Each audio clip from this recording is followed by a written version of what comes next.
So I wasn't going to do a video today, but I just got a rant. I was actually going to do it a little earlier, but understanding that I can't be too loud in my current confines without disturbing a lot of other people, I held off a bit just to give my chance to cool down because I just about have blown a gasket over a couple things that have been going on today. From the moment I've woken up, I already talked about, just some background, I already talked about some of the stuff going on with Civility, and I've ranted before on my dislike of the use of the term civility and how it's used as almost a way to maintain the status quo. And from the, I guess I kind of thought, because of the extreme having kids locked up in cages and things of that nature, that maybe just as once people will kind of step off with the civility business. But from the moment I woke up, usually I wake up, I turn on Morning Joe or CNN, some sort of mainstream media. Now, why I do that to myself, I don't fucking know. Other than I just try to get some sources outside of maybe my beliefs, just to challenge in a sense, but also see what other people are saying. So I turned on Morning Joe, which oddly enough I find to be one of the more tolerable ones to listen to. So I'm listening, and oftentimes I won't agree with what's being said, but from the moment I've turned it on, everybody there without a fucking exception is like, they should let Trump officials eat in peace. It's not civil. You're not helping. Your way to win is when they go hello, you go hi. And Richard Haas, who's head of the Council on Foreign Relations, which is a big think tank in D.C.,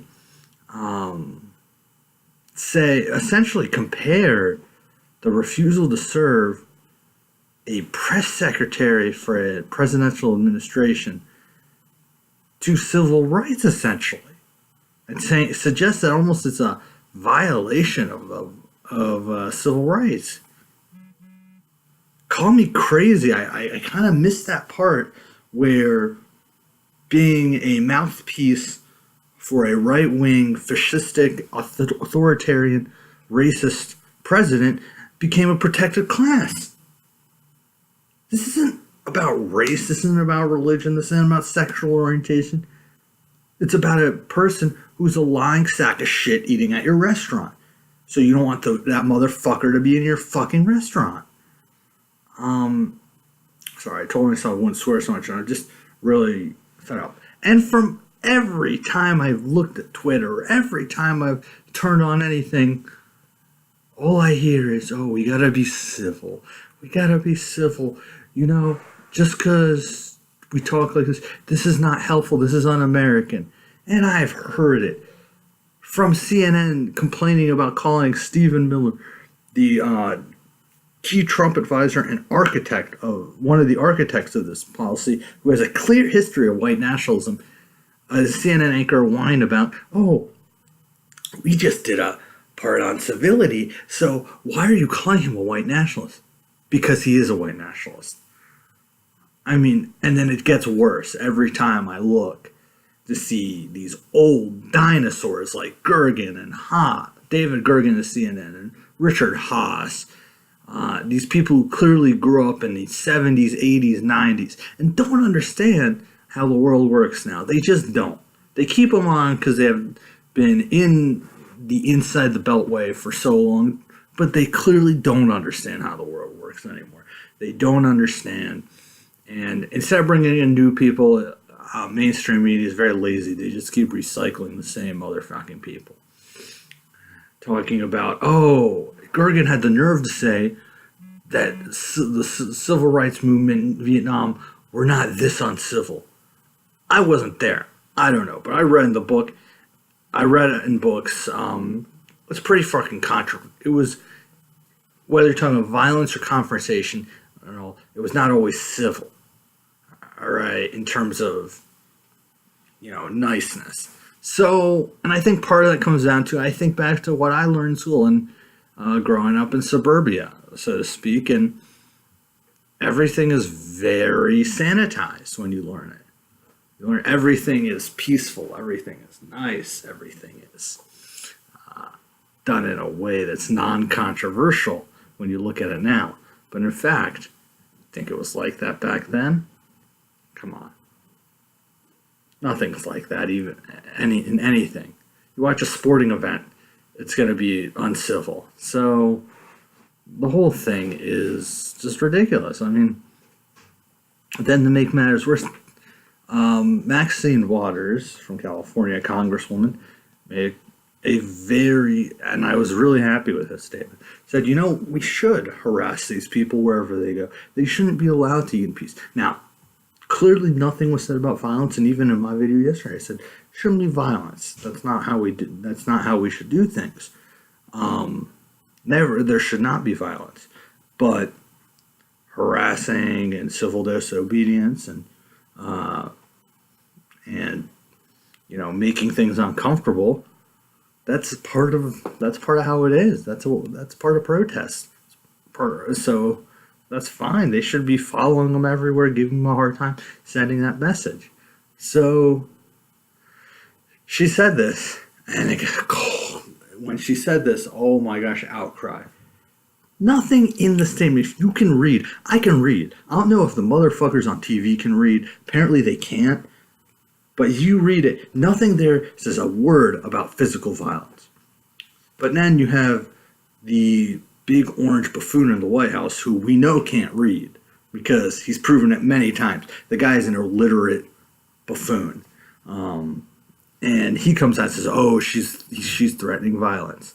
She better be careful, which is actually a lot more of a violent threat when you think about it. So that's fine, That idiot's going to say what he's going to say. Not that surprising. But then to take it to the next, and then later on I see Chuck Schumer, Senate Majority Leader, and Nancy Pelosi, House Minority Leader, also basically, I don't want to say take Trump's side because they're not taking Trump's side, but they're playing also this card of, oh, we have to be civil, we have to not harass. We have to do this. Well, then how the fuck do you want to get anything done? You don't have the numbers in the Congress. You don't have the numbers in the Senate. You don't have the numbers in anything because you've been so fucking incompetent at your job that you've let this buffoon take over. And now you want to still take this leverage. I've seen how many Obama officials, Arnie Duncan, the former education secretary, I already talked about Axelrod, saying, oh, we have to be civil, we have to be, when they go low, we go high. That's not working. It hasn't worked. And now you see Trump has a rally tonight, and he's already talking about, beating up journalists and violent talk that he always does. Okay? Now, I'm not saying we should talk about violence, we should sink to that level. But you gotta be smart, You gotta mobilize, you gotta do these things, because ultimately, if you're only counting on general elections, you're not going to win because you're not going to do anything. You have to do well in primaries. You have to do well in protests. You got to get people out there. There are so many good things going on right now that people are waking up. We got to, ultimately at the end of the day, we got to clean, these dinosaurs got to go away. They got to go sit somewhere, and live out the rest of your time. Please don't poison people's mind with the civility and all this bullshit. I would like to be civil. It's not my nature to be uncivil, but sometimes it calls for it. And protest is confrontational by nature. And opposition is confrontational by nature, and it must be if you want to succeed. All right? I'm not saying, again, that we should go to the level of the right and threaten violence and be fascistic. Of course not. But at the same time, you got to be smart. You got to know what you're doing. So I feel like maybe, and I say this as a devout, anybody who knows me will tell you, I love The West Wing. I grew up with it. It's one of my favorite shows of all time. I like it probably a little too much. But I feel like too many people have taken that literally. They've taken it to heart that that's how how politics works.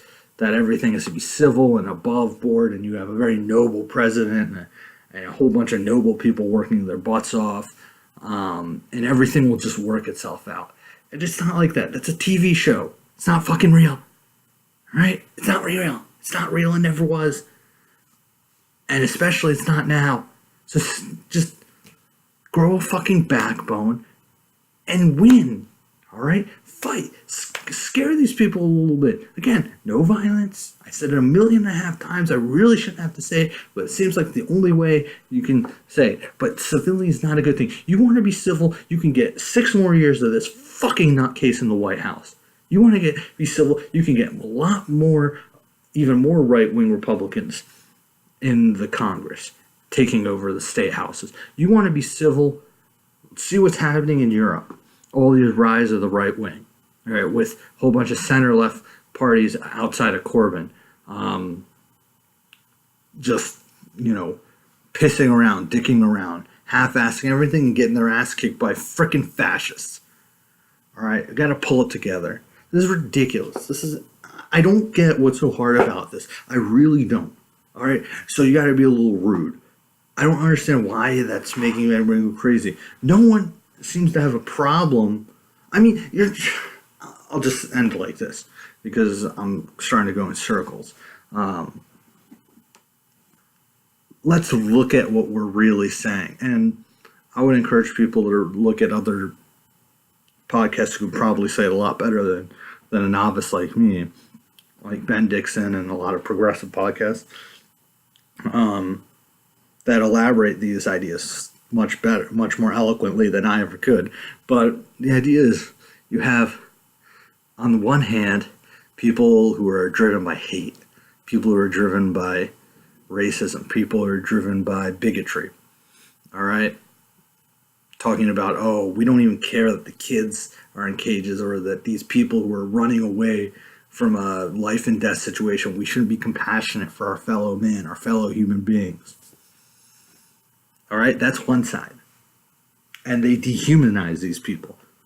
And on the other side, you have people saying, hey, we don't like this. We're mad that these people are hateful and nasty. So obviously you're going to have a reaction of anger. All right, so we're mad. So let's get out and let's, if I see one of these, it doesn't mean any Trump supporter, honestly.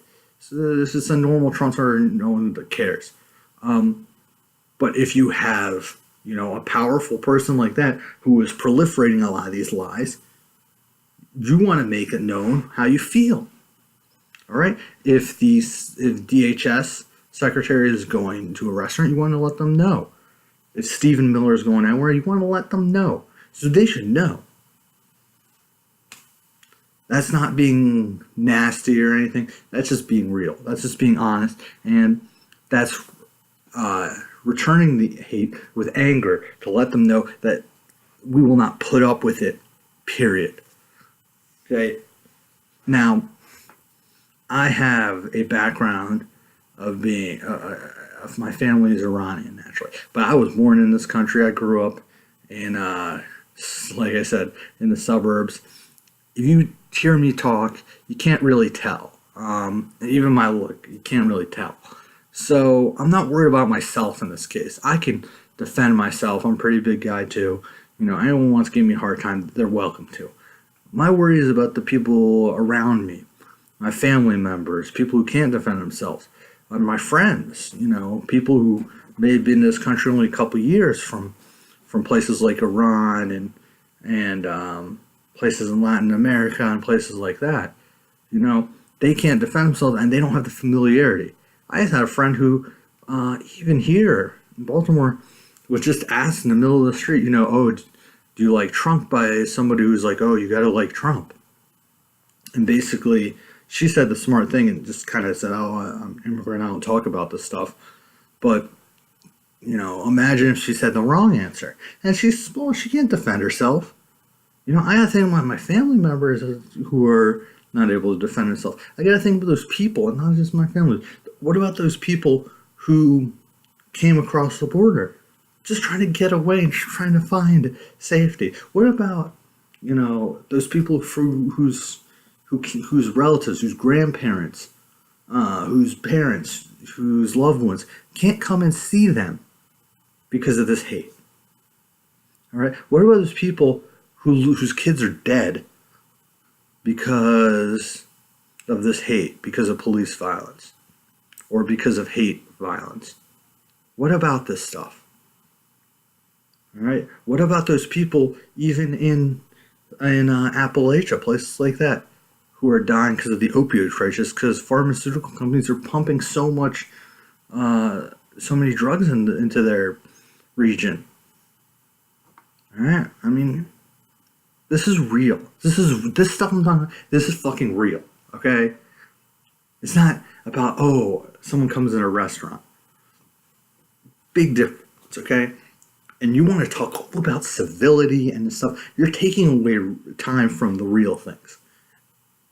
All right. So anybody who wants to talk about that, kindly go fuck yourself. And I would say I'm sorry because I don't like to talk in that kind of way. But in this case, go fuck yourself, and I'm not sorry, because you are damaging the cause. You are hurting, you are helping these people who are bringing hate. You are helping. Now, I encourage you to read some Martin Luther King when he talks about the white moderate, when he talks about this sort of thing. You think you're being civil and everything, and you still oppose these people. You're just helping them. You're just making it worse. So I think you need to look really deep down inside yourself and figure out what you want to do. Maybe read a little fucking history and learn about what happens when you step aside when you're facing evil. So that's all I gotta say. Have a good night.